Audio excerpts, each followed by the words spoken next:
राजकीय वाटचाल म्हणजे आमचे आजोबा हे राजकारणात पूर्वीपासून काम करत होते, ब्रह्मानंदांचे विखे चव्हाण पडलामध्ये.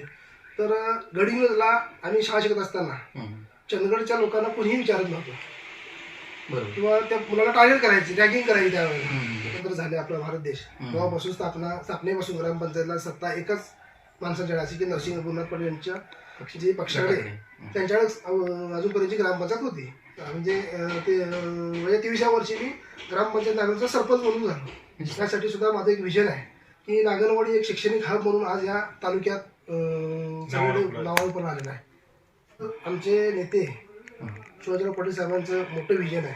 3 वेळा सरपंच झालेलो आहे. म्हणजे मी 15 वर्ष या नेतृत्व मी करतोय.